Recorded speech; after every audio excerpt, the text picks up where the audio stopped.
বাড়ি করে ধ্বংস করছে, ব্যবসাগুলি আগুন দিয়ে পুড়ে দিচ্ছে, প্রতিষ্ঠানগুলি। এগুলি কি কোনো কাজ হতে পারে?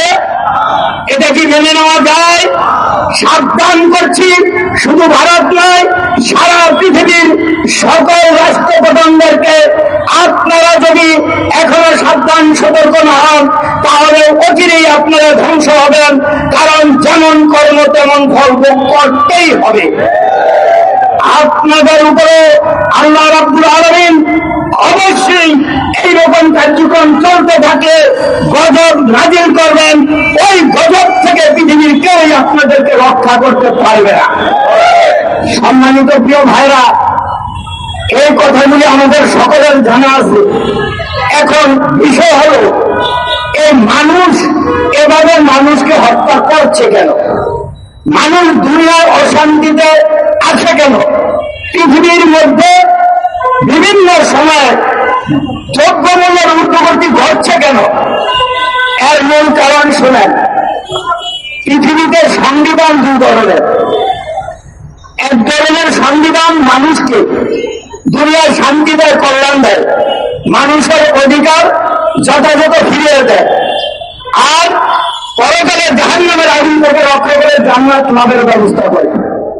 আরেকটি সংবিধান দুনিয়ায় অশান্তি অকল্যাণের সৃষ্টি করতেই থাকে, আর মৃত্যুর পরে ওই সংবিধান মেনে মৃত্যু নিশ্চিত ঠিকানা হবে জাহান্নাম। যেই সংবিধানে অন্যায় অশান্তির সৃষ্টি করে মৃত্যুর পরে জাহান্নামে নেয়, এই সংবিধানটা মূলত সংবিধান নয়, এটা মূলত জাহিলিয়াত।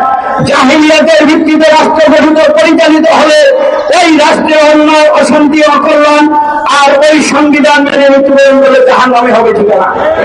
আজকে বাংলাদেশ সহ গোটা পৃথিবীতে এমনটি হচ্ছে। এই জন্যই আপনারা ভালো করে জানুন যে যেটার যোগ্যতা নয় তার হাতে ওই দায়িত্ব দিলে অ্যাক্সিডেন্ট দুর্ঘটনা ছাড়া আর কিছুই পাবে না।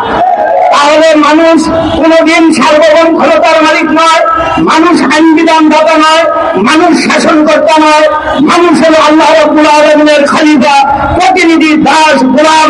এখন দাস গোলামের হাতে যদি সার্বভৌমত্ব পৌঁছে দেওয়া হয়, তাদেরকে আইন বিধান রচনার সুযোগ দেওয়া হয়, তাদের কর্তৃত্ব সমাজে চলে, তাহলে তারা কি এটার যোগ্য? না। বিধায় এই দুনিয়ায় অযোগ্য লোকের নেতৃত্ব প্রতিষ্ঠিত আছে, যার কারণে পৃথিবীর এখন ধ্বংসের মুখোমুখি হবে। আমরা এই ধ্বংসের থেকে বাঁচতে চাই, জাতিকে বাঁচাইতে চাই। এই জন্য বাংলাদেশ সরকার, আমেরিকা, ভারত, বিশ্বের প্রতিটা রাষ্ট্রকে বলছি, আপনাদের হাতে এখনো সময় আছে। আল্লাহ রাব্বুল আলামিন আপনাদেরকে সুযোগ দিয়ে রাখছেন। আপনারা অতি শীঘ্রই সমাজ রাষ্ট্র গঠন পরিচালনায় মানুষের সার্বভৌমত্ব, আইন বিধান, শাসন কর্তৃত্ব ত্যাগ, অস্বীকার, অমান্য করুন।